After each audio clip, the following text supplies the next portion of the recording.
আলাইকুম প্রিয় শিক্ষার্থী, আশা করি তোমরা ভালো আছো। আলহামদুলিল্লাহ আমিও তোমাদের দোয়ায় ভালো আছি। আজকে আমি আমার 169তম লেকচার শুরু করতে যাচ্ছি। এই 169তম লেকচার শুরু করার পূর্বে তোমাদের প্রতি আহ্বান রাখবো আমার ইউটিউব চ্যানেল ফ্লার বিডি চ্যানেলটি সাবস্ক্রাইব করার জন্য। প্রিয় শিক্ষার্থী, আজকে একাদশ শ্রেণীর পদার্থবিজ্ঞান প্রথম পত্রে আদর্শ গ্যাস ও গ্যাসের গতিতত্ত্ব অধ্যায় হতে দুই একটি নতুন টপিক নিয়ে দুই একটি গাণিতিক সমস্যা নিয়ে তোমাদের সামনে আলোচনা করব।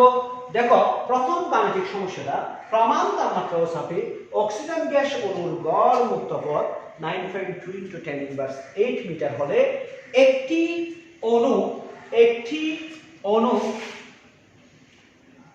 অণু পরপর দুটি সংঘর্ষের মাঝখানে সময় ব্যবধান কত? একটি অণুর পরপর দুটি সংঘর্ষের মাঝখানে সময় ব্যবধান কত? দেখো প্রিয় শিক্ষার্থী, এখানে টেম্পারেচার দেয়া আছে 273 কেলভিন। টেম্পারেচার দেয়া আছে কত? 273 কেলভিন। এরপরে দেয়া আছে, দেখো প্রিয় শিক্ষার্থী, আর দেয়া আছে, দেয়া না থাকলে আমাদের মনে রাখতে হবে 8.31 জুল পার মোল পার কেজি পার মোল। আর সমান আমাদের দেয়া আছে কত? পার মোল পার কেলভিন হবে, কেজি হবে না, পার মোল পার কেলভিন। দেখো প্রিয় শিক্ষার্থী, আর কি দেয়া আছে আমাদের দেয়া আছে গড় মুক্ত পথ ল্যামডা সমান 9.2 × 10⁻8 মিটার। আমাদের আরো একটি জিনিস দেয়া আছে, দেখো সেটি হচ্ছে অক্সিজেন গ্যাসের আণবিক ভর ক্যাপিটাল M সমান 32 গ্রাম। 32 গ্রাম মানে 32 × 10⁻3 কেজি। 32 × 10⁻3 কি কেজি। দেখো প্রিয় শিক্ষার্থী, আমরা জানি CRMS সমান আণবিক ভর থাকলে 3RT/M। তাহলে 3 × 8.31 × 273, এখানে হবে কত? 32 × 10⁻3 রুট। আমরা যদি ক্যালকুলেটর একটু হিসাব করি তাহলে আমরা পাবো 3 × 8.31 × 273 ডিভাইডেড 32 ডিভাইডেড 1 × -3 তাহলে আমরা পাচ্ছি কত? রোড করলে, এটাকে যদি আমরা রোড করি তাহলে আমরা পাবো 461.476 অর্থাৎ CRMS সমান 461.476 মিটার পার সেকেন্ড। দেখো প্রিয় শিক্ষার্থী, আমরা আবার জানি যে দুইটি সংঘর্ষের মধ্যবর্তী সময় যদি t হয়, বেগ যদি CRMS হয়, তাহলে আমরা লিখতে পারি দূরত্ব বা গড় মুক্ত পথ ল্যামডা সমান CRMS × t। এখানে t হচ্ছে সময় ব্যবধান, বা t সমান আমরা লিখতে পারি λ/CRMS, বা ল্যামডা সমান ছিল 9.2 × 10⁻8। CRMS আমরা কত পাইছিলাম? আমরা পাইছিলাম কত? 461.17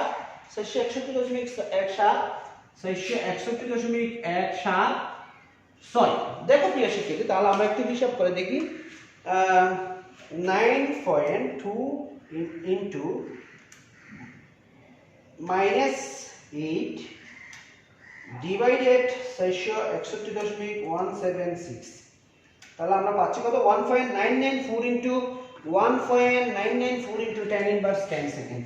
1.994 × 10⁻10 সেকেন্ড। এটাই হচ্ছে দুটি সংঘর্ষের মধ্যবর্তী সময় ব্যবধান। আশা করি প্রিয় শিক্ষার্থী তোমরা বুঝতে পারছো। দেখো প্রিয় শিক্ষার্থী, আরেকটি গাণিতিক সমস্যা, কোন গ্যাস অণুর ব্যাস 2 × 10⁸ সেন্টিমিটার এবং প্রতি ঘন সেন্টিমিটারে অণুর সংখ্যা 3 × 10⁻19 হলে 3 × 10⁻19 হলে অণুর গড় মুক্ত পথ কত? দেখো, গড় মুক্ত পথ ল্যামডা সমান জানি না, n সমান দেয়া আছে 3 × 10⁻19, এরপরে দেয়া আছে ব্যাস d সমান 2 × 10⁸8 সেন্টিমিটার। তাহলে আমরা জানি ল্যামডা সমান 1/5 n d²। তাহলে 1/5 n মানে হচ্ছে যে 3 × 10⁻ 90 ইনটু ডি মানে হচ্ছে যে 2 into tan inverse a whole square. একটু ক্যালকুলেটর হিসাব করে দেখি। দেখো তাহলে আমরা পাচ্ছি কত 1 divided 5 divided 3 into 10 to the power 90 divided আমরা পাচ্ছি 2 into -8 whole inverse whole square. তাহলে আমরা পাচ্ছি 2.652 into 2.652 into 10 inverse 7 centimetre. 2.652 into 10 inverse 5 centimetre. এটা কিন্তু আমি মিটারে নিয়ে যাই 2.652 ইনটু কত হবে 10 ইনভার্স 7 মিটার হবে। এটাই হচ্ছে গ্যাস অণুটির গড় মুক্ত পথের মান। এটা হচ্ছে গ্যাস অণুটির কিসের মান? গড় মুক্ত পথের মান। দেখো প্রিয় শিক্ষার্থী, নতুন একটি সমস্যা। কোন গ্যাসের অণুর কার্যকর ব্যাস 2 ইনটু 10 ইনভার্স 10 মিটার এবং গড় মুক্ত পথ 2.4 ইনটু 10 ইনভার্স 8 মিটার। উক্ত গ্যাসের এক আয়তনে অণুর সংখ্যা কত? একক আয়তনে অণুর সংখ্যা বাইর করতে বলছে। এখন যদি অণুগুলোর মোল গড় বর্গবেগ 1 to 10 কিলোমিটার পার সেকেন্ড হয়, সেই ক্ষেত্রে প্রতি সেকেন্ডে ধাক্কার সংখ্যা কত? প্রতি সেকেন্ডে কিসের সংখ্যা কত? ধাক্কার সংখ্যা কত? দেখো আমি ম্যাক্সওয়েলের সমীকরণ অনুযায়ী বের করব।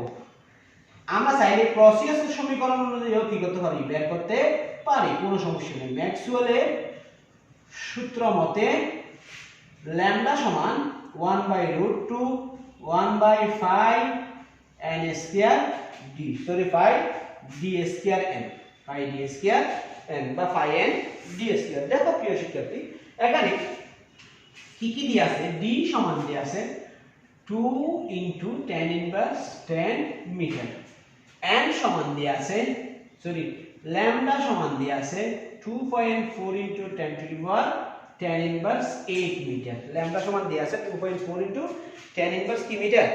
8 মিটার। অণুর মূল গড় বর্গবেগ CRMS সমান দিয়ে আছে 1 into 10 to the power 3 metre per second. আর কি আছে দেখো, আর দিয়ে আছে একক আয়তনে অণুর সংখ্যা বাইর করব এবং প্রতি সেকেন্ডে ধাক্কার সংখ্যা বাইর করব।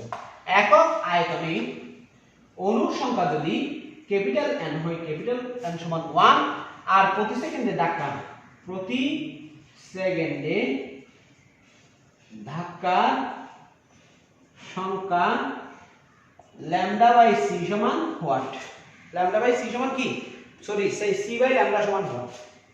সি বাই ল্যামডা সমান হোয়াট? প্রতি সেকেন্ডে ধাক্কার সংখ্যা সি বাই ল্যামডা সমান হোয়াট? এটা আমরা বের করব। দেখো আমরা এখানে মানগুলি বসাই। প্রথমে 1/√2 ইনটু 1/5 ইনটু n সমান কত? দেখো n এর মান আমরা জানি না, n বাইর করব।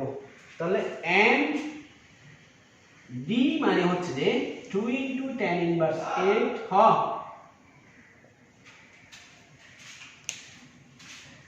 তাহলে দেখো আমরা এখানে মানগুলি যদি বসাই আমরা পাবো এখানে ল্যামডা সমান আমাদের ছিল 2.4 ইনটু 10 ইনভার্স 8। 2.4 ইনটু কত? 10 ইনভার্স 8। দেখো একটু আমি n এর মানটা বসাবো, বাইর করব। n ইকুয়াল 1/√2 ইনটু 1/5 ইনটু, এটা স্কয়ার ছিল মনে হয়, 2 into 10 inverse 10 whole square into, এটা হবে 2.4 ইনটু 10 ইনভার্স 8। তাহলে টোটাল কত আছে একটু দেখে হিসাব করে। আমাদের 1/√2 ভাই 5 ভাই 2 into -10 whole square by 2.4 into -8। তাহলে আমরা টোটাল পাচ্ছি কত? 2.34 ইনটু 10 টু দি পাওয়ার 26 n সমান 2.34 ইনটু 10 টু দি পাওয়ার 26। অর্থাৎ এতটি একক আয়তনের গ্যাসে 2.34 ইনটু 10 টু দি পাওয়ার 26 সংখ্যক অণু আছে। এখন আমরা বের করব ধাক্কার সংখ্যা। কিসের সংখ্যা বের করব? ধাক্কার সংখ্যা। দেখো ধাক্কার সংখ্যা প্রতি সেকেন্ডে ধাক্কার সংখ্যা c/λ সমান, প্রতি সেকেন্ডে ধাক্কার সংখ্যা c/λ সমান আমরা বের করতে পারি। দেখো কিভাবে বের করতে পারি। c/λ সমান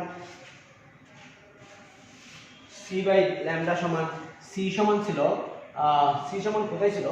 এখানে প্রতি সেকেন্ডে ধাক্কার সংখ্যা আমরা CRMS, এখানে যেহেতু CRMS লিখছি এখানেও CRMS লিখি, CRMS, তাহলে এখানে CRMS লিখি RMS সমান, তাহলে এটা হবে 1 × 10 কিউব বাই ল্যামডা সমান 2.4 × 10⁻⁸। তাহলে কত আসে দেখি। 1 × 3 divided 2.4 × -8, তাহলে টোটাল আসছে 4.16 × 10⁻10, 4.16 ×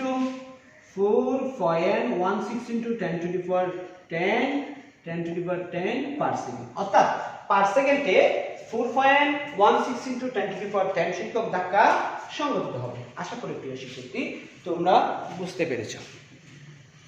দেখো প্রিয় শিক্ষার্থী, আরেকটি গাণিতিক সমস্যা। কোন তাপমাত্রায় স্থির চাপে হাইড্রোজেনের মূল গড় বর্গবেগ প্রমাণ তাপমাত্রায় চাপে মূল গড় বর্গবেগের দ্বিগুণ হবে। মূল গড় বর্গবেগের কয় গুণ হবে? দ্বিগুণ হবে। তাহলে দেখো আমরা এখানে আমাদের এখানে কি দিয়ে আছে? মনে করি T1 ও T2 তাপমাত্রায়, মনে করি T1 ও T2 তাপমাত্রায়, মনে করি T1 ও T2 তাপমাত্রায় অণুগুলোর মূল গড় বর্গবেগ C1 ও C2। দেখো প্রিয় শিক্ষার্থী, যদি C1 ও C2 হয় তাহলে আমরা লিখতে পারি, আমরা পাই দেখো কি পাই, C1 সমান 2C1। C1 সমান কি? দেখো C2 সমান 2C1। C2 সমান কত? 2C1। তাহলে এখানে C2 সমান আমরা লিখতে পারি 3RT2/n সমান 2 × 3RT1/n। দেখো স্কয়ার রুট অফ 3RT2/n সমান 2√3RT1/n। দেখো এখানে এই 3 আর m এগুলো কাটাকাটি দেবে, বাকি থাকবে √T2 সমান 2√T1। 2 কত? T1। দেখো প্রিয় শিক্ষার্থী, আমি যদি বর্গ করি তাহলে আমরা পাবো T2 সমান 4T1। T2 সমান কত? 4T1 বা T, দেখো এখানে দেয়া আছে T1 সমান কত কেলভিন? প্রমাণ তাপমাত্রায় বলছে। প্রমাণ তাপমাত্রা মানে 273 কেলভিন। তাহলে আমরা এখানে লিখতে পারি T2 সমান 4 × 273, তার মানে 4 × 273 সমান কত আসে? 4 × 273 ইকুয়াল 1092। 1000 কত? 92, অর্থাৎ 1092 কেলভিন তাপমাত্রায় স্থির চাপে হাইড্রোজেনের মূল গড় বর্গবেগ প্রমাণ তাপমাত্রা ও চাপে মূল গড় বর্গবেগের কয় গুণ হবে? দ্বিগুণ হবে। আশা করি প্রিয় শিক্ষার্থী তোমরা গাণিতিক সমস্যাগুলো বুঝতে পারছো। ভালোভাবে একটু দেখার চেষ্টা করবা। একটি গাণিতিক সমস্যা সলভ করতে পারলে এরকম অসংখ্য গাণিতিক সমস্যা তোমরা সলভ করতে পারবে। ধন্যবাদ, আজকে এই পর্যন্ত। ভালো থেকো। আসসালামু আলাইকুম।